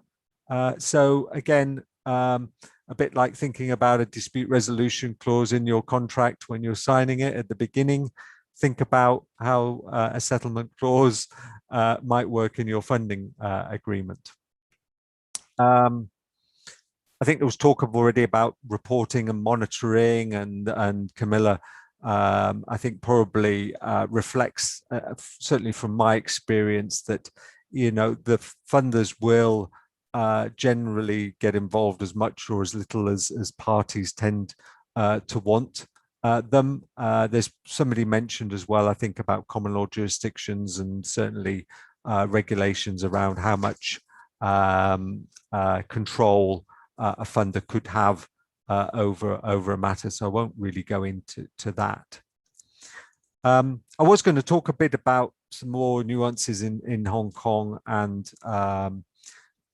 Singapore, but I think I'll pass over to Kieran now, because I'm sure she is going to touch upon the Hong Kong angle. So thank you for your time, and happy to answer any questions as they come. Thank you, Nicholas. I would have some questions to you as well, but due to the time, I think I'm also going to move to Kieran, and we leave the questions to the end so we can make the questions from the audience, and maybe if we have time, mine as well.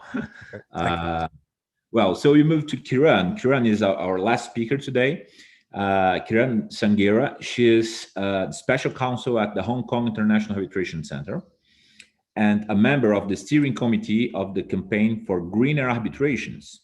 She currently leads the Hong Kong International Arbitration Center's domain name dispute resolution team and oversees HKAC's business development initiatives. In addition to have worked in the HKAC arbitration team, handling disputes in Asia, Europe, and the Americas, Kieran has also worked as Director of Litigation Funding at Harbor Litigation Funding, where she was responsible for developing the third-party funding market across Asia. So, as you see, she's also very experienced in the business of litigation funding, and she's going to share her experience in the Asian market. Kieran, whenever you want. Great, thank you. I will start, and I think it's important to do so, just to say a big thank you to the organisers, CIR Brazil and East Asia branch, and also thanks so much for the invitations. It's really a privilege to be here. I have spent some time in Latin America, 2 years or thereabouts, and I was in Uruguay, and I traveled fairly frequently to Sao Paulo and Rio, and it's really nice to hear the accent again, first and foremost. And secondly, just to share now a little bit of my experience and HKC's experience in the context of funding, and also in terms of Latin American Asia disputes. So a lot has been covered. So as Nicholas said, I'll just pick up on a few points and really focus, I suppose, on how institutions and HKC's approached funding, and hopefully give some color to what funding has looked like for us, and the types of cases that we've seen that have been funded after just a couple of years of a real legal framework being in place here in Hong Kong. So I'll approach it with looking a bit at our practice at HKC and our experience, looking at some of the Latin American disputes, and then touching on a point that's come through significantly, the importance of enforcement and recoverability, particularly vis-a-vis, I won't say it's a challenging jurisdiction, but a jurisdiction where I've heard that people have concerns, having worked at a funder, which is mainland China. Obviously a very important jurisdiction when we're talking about Latin American trade and investment. And I will try to be quick, and I'll bring some energy hopefully to the last part, so you won't get too tired listening to me. Just to say, and it has been mentioned, but institutions have introduced provisions to deal with or respond to the growth in funding, and especially in Asia, that's the case. HKIC introduced its provisions in 2018, and Eduardo did a very comprehensive discussion on disclosure.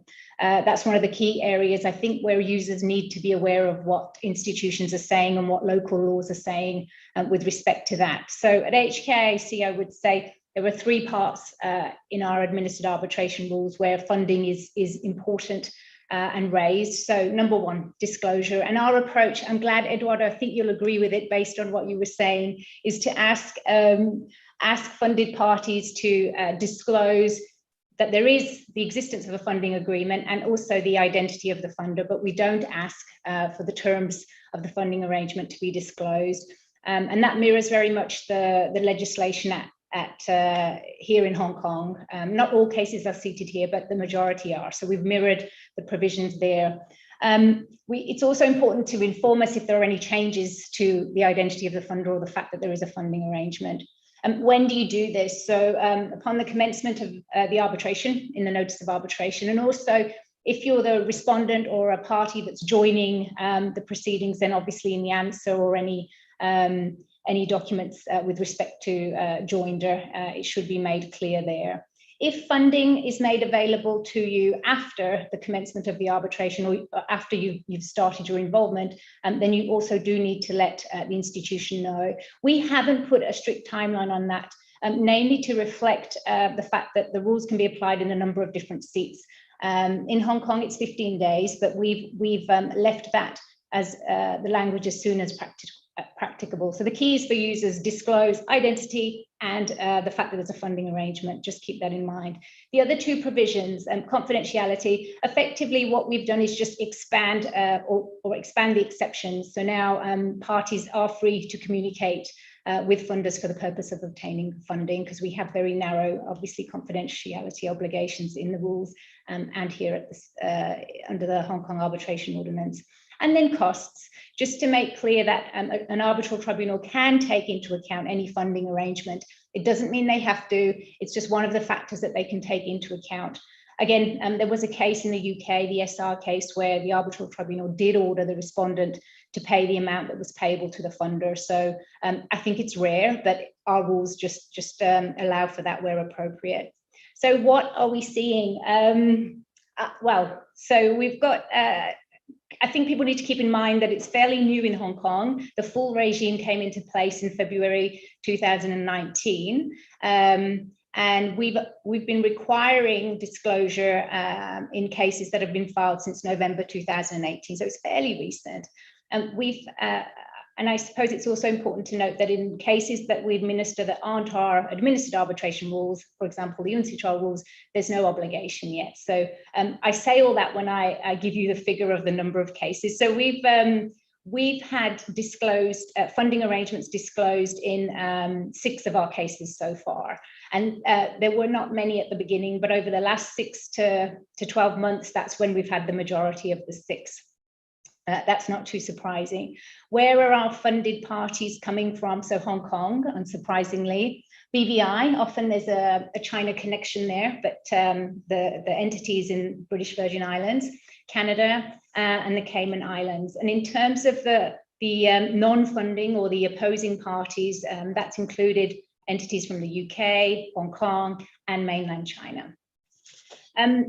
The role of the funded party, so mostly claimant. So in 5 of the 6 cases, it's been a claimant, although there was one case when the respondent was funded, and that was in relation to a counterclaim. I think there are conversations about how to fund respondents, even where there isn't a counterclaim, but I don't think it's very common or very easy, in fact, for the funder to feel comfortable that they'll actually get paid if there's no pot of money that they can potentially recover from.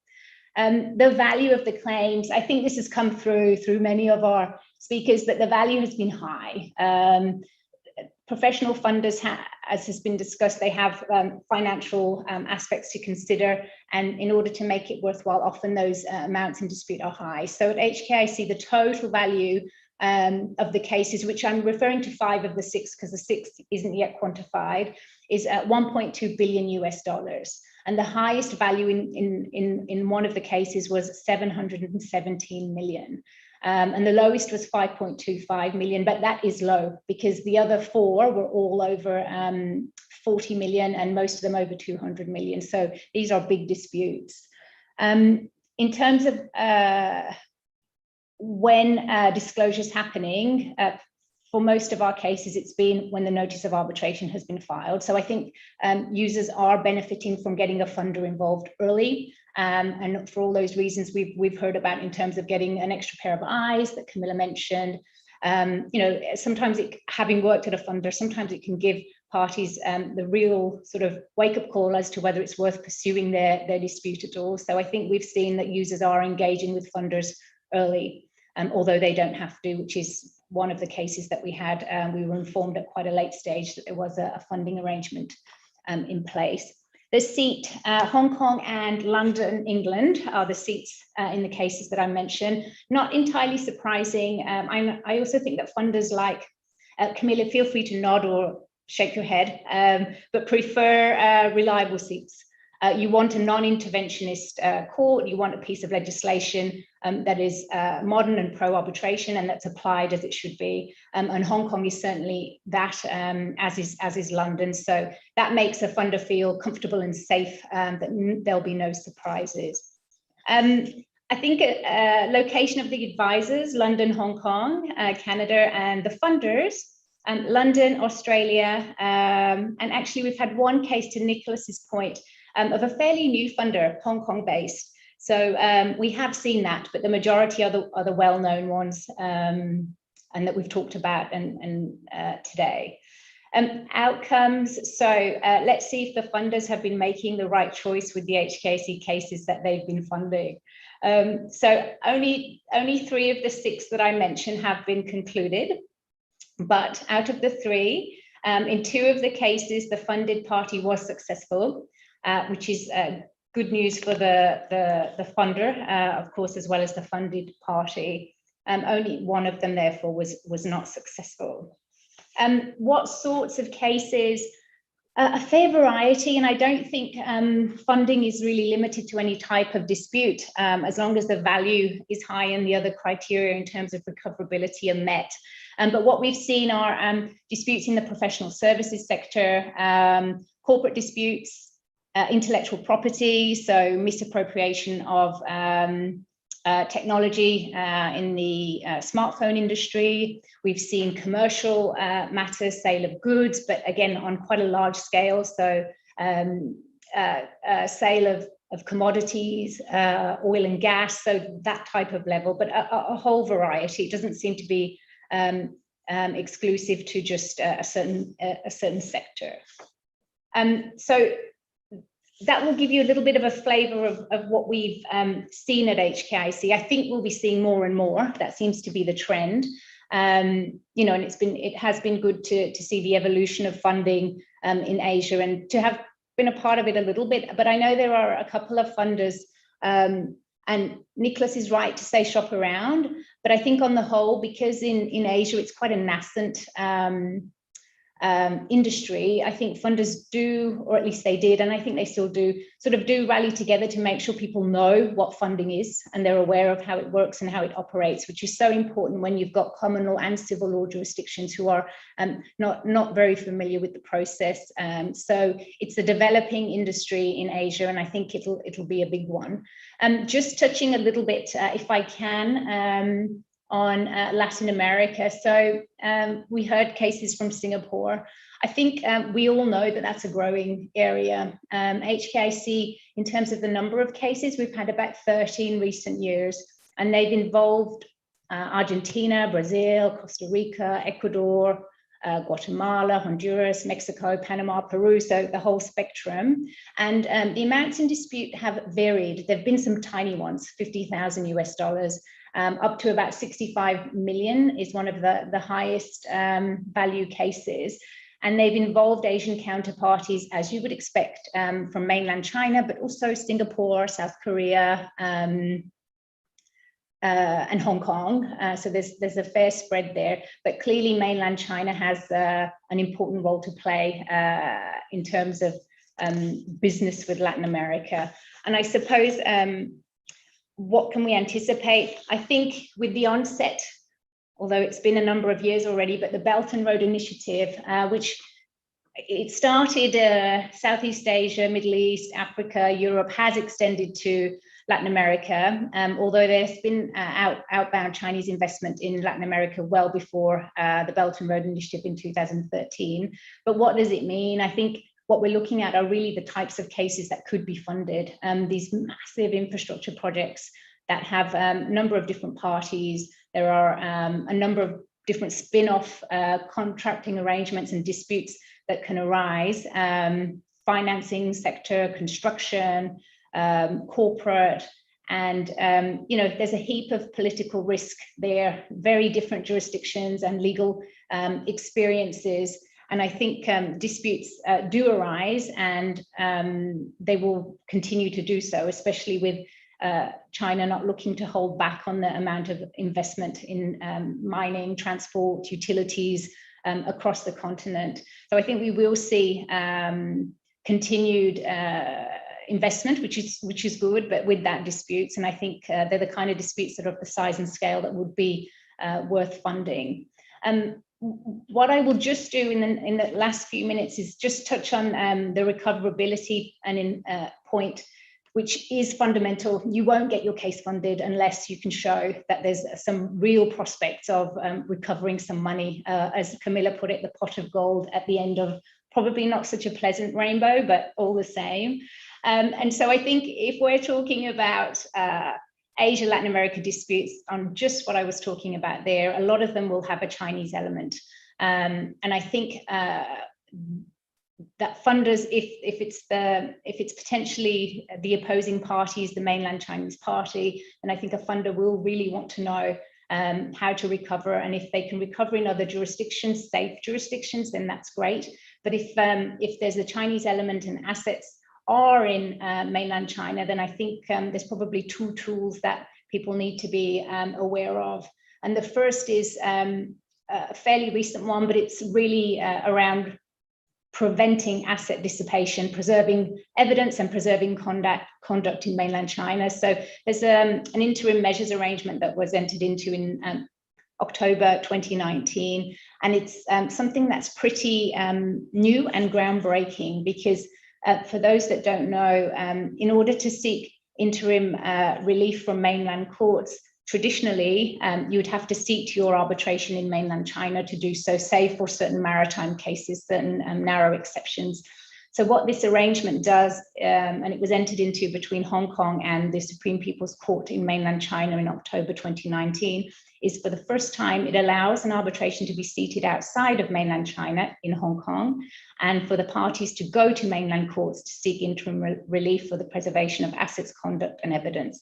And when we're talking about recoverability, preservation of assets is probably one of the most important things if there's a risk of those assets being dissipated. So I think that's quite an important point that users should be aware of in terms of making the arbitral process useful and meaningful, and certainly if you're looking to get funding and assets around in mainland China. The second point, and just to say, we often talk about arrangements in theory, and I think what I would just say about the interim measures arrangement is that it looks good on paper, but it's being applied quite well in practice too. So we've handled at HKIC 40 applications since October 2019, and they're not small sums. So 37 of those 40 applications have been for the preservation of assets to the value of $2 billion US. And so you may be saying, well, that's great, Kieran, parties are applying for it, but are they getting it from mainland courts? And the answer is yes, a large percentage of cases are being processed by mainland courts, and the value of the court orders in relation to preserving assets is $1.6 billion US as far as we know. So I think it is important when we're thinking about recovery to really understand those what could be considered challenging jurisdictions, and to know what tools are there to improve your position. Just to finish, in terms of enforcement, again, there's a special arrangement between Hong Kong and mainland China that's been in place for a long time, and people will be aware, but HKC awards, Hong Kong awards have a pretty good record. I mean, only 3 of ours have not been enforced in the last 20 years. So I will conclude there, but just hopefully you've taken away our experience at HKIC, and also where we kind of see things going vis-a-vis Asia, Latin America, with a focus on PRC, and what you can do to really amplify your recoverability. Thank you. Thank you, Kieran. As we promised, we had some questions from the audience. I'm going to make them. So I'm going to make one of them to Nicholas and one to you. Nicholas, I'm going to begin with you. The question is from Ms. Thais Tenani. She says that she asks if are there any concerns from the funders to be understood as a party to the arbitration? And I will add here, did you ever seen a situation in your real life practice that the arbitral tribunal considered the funder as a party? No, to answer the last one, I haven't, no, and they wouldn't be a party under the terms of the arbitration agreement. So, but the concerns from funders to be understood as a party, I guess that they may be seen as being integral given the financing, but my feel for it is that, you know, the funders tend to be very much arm's length. They will give over the pot of money, whether it be all in one go or in stages or what have you, and that will be as far as it goes. And my sense is, particularly given the regulation in most jurisdictions, is that that will be as far as the funders can really get involved. So I think there's a fairly good barrier there between the two. So I think that no, in reality, or to sum it up, no, funders won't be seen as part of the parties to the arbitration. But to the effect of assessing conflict of interest, they should be treated somehow in a similar position. Yeah, they have similar interests. So to assess if an arbitrator has a conflict of interest, for example, with that fund, he must see the funder in a similar position as a party. maybe not as a party, but there's no reason why you can't have that conflict. And I think Camilla talked about it quite well, is that obviously funders themselves are going to be very keen to make sure that there is no conflicts there, if nothing else, to protect the outcome and their investment. It's as good a practical reason as any. And I think we've heard also that certain jurisdictions are expecting there to be a if not a written and express requirement, that there is an obligation to undertake some sort of conflict check. But I think that I think it's essential ultimately as part of the transparency of this process and to ensure the integrity of it. Great. Thank you, Nicholas. The second question is from Ms. Lucila Carvalho. She's a fellow here in the Chartered Institute of Brazil. She asks, I'm going to make it Kiran, because I know she had an experience as founder. Is there an in-depth investigation of the financials of the debtor, and also a constant follow-up to prevent illegal maneuvers? Well, yeah, I'll do my best to answer. I hope my memory serves me. And funders do have different approaches to this, but I think if there are concerns about the dissipation of assets or the financial standing of the opposing party, then I think that part of the legal spend might include making sure that the financial standing of the debtor is monitored. I think that is something that is obviously of fundamental importance to whether a funder will fund. So I think that, yes, that is something that can be arranged if there are concerns about the solvency of the debtor. But I would absolutely defer to Camilla and others, but Camilla, as she's a current day funder. Yeah, it's still the same. We would monitor it very carefully all the way through the case. So we would look very carefully when we were looking to fund a claimant, what the financial position was of the respondent. And it goes back to the point about there being a pot of gold at the end of the not so lovely rainbow. So yeah, we would monitor it all the way through the case, and check, you know, where the assets were, where the best jurisdiction would be for us to enforce. And that might not necessarily be that might be a strategic tactical decision rather than just where it's actually easiest and cheapest to enforce. So yes, and again, actually, we are, I think, one of the only funders to have an in-house asset tracing team. So we've got incredibly experienced guys, one in Dubai, and some, most of them in Amsterdam, who do the asset tracing for us in-house.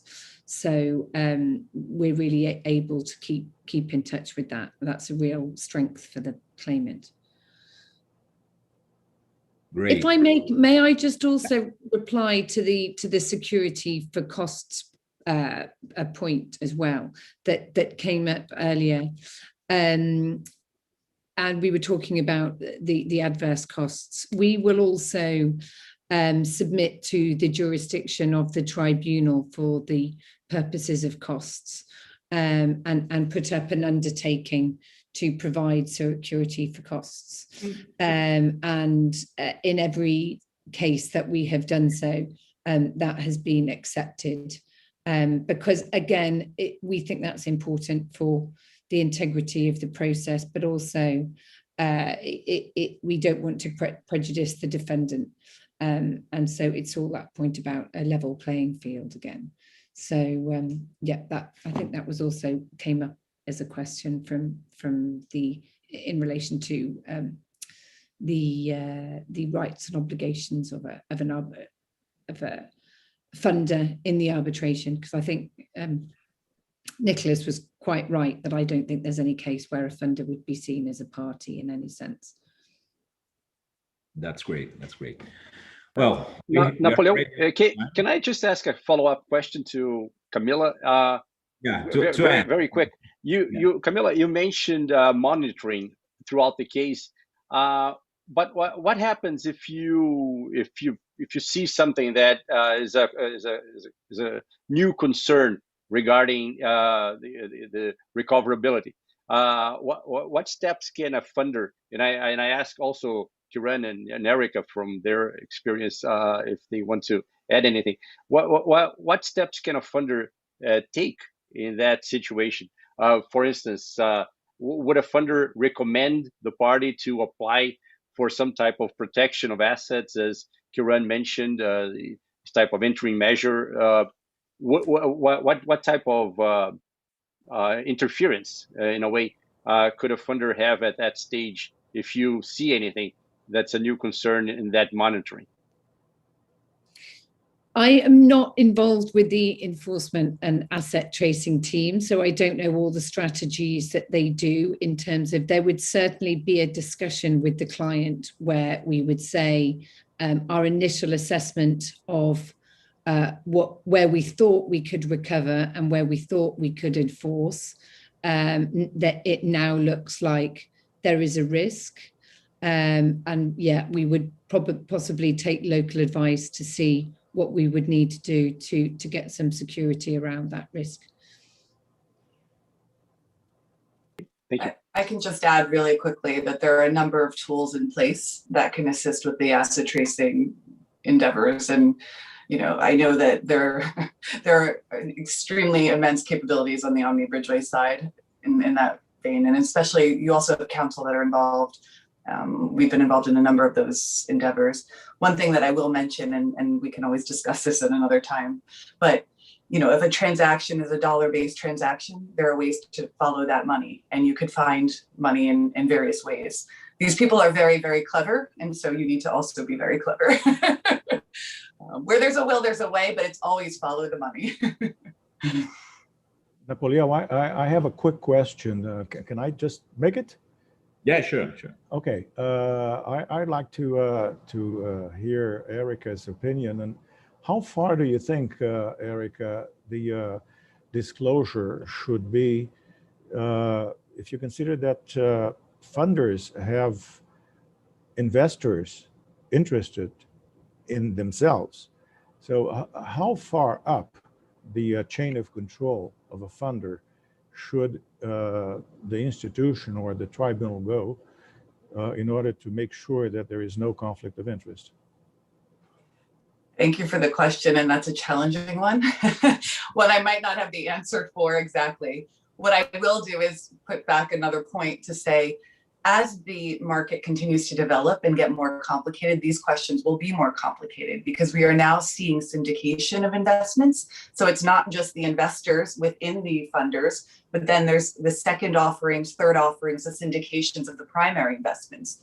So if that doesn't make your head hurt, I don't know it will, and I'm very sorry. But I do think in terms of the response and the approach, I think the institutional approach in terms of the existence of the funding, the disclosure in that respect is a good first step. And one comment that I don't think has been raised, but disclosure has actually been very helpful in terms of promoting settlement, especially in civil law jurisdictions where otherwise there wouldn't have been discovery and knowledge in terms of the funding. So there are positives. And I think overall, all of our goals are to maintain the integrity of the process. We want an enforceable award at the end of the day. We just want to make sure that whatever is done in terms of disclosure is done in a meaningful, thoughtful way and not to disadvantage the party who's undertaken a funding effort. So, but I think that there's a lot more to be discussed on that, and maybe a future panel. Thank you, Erica. Thank you. Yeah, sure. Well, unfortunately, we are already 10 minutes out of time here. Unfortunately, we need to end. I'd love to stay the entire morning here, but I know that people here, there are people that are already at that time in India. So I have to end. I really thank all the speakers that gave us their time here and their knowledge. The Charter Institute, which I'm proud to be one of the vice chairs here in Brazil, and I urge all the audience to get involved with the Chartered Institute, especially in the social media. We are very active in the social media, a lot of events like this one. So you are welcome to join us. And that's it. Thank you very much and see you. Goodbye. Bye. Thank you, Bye. Napoleon. Thank you, Cesar. Thank you. Thank you. Cheers. Thank you. Bye. It's Good to see you. wonderful. Bye. Thank you.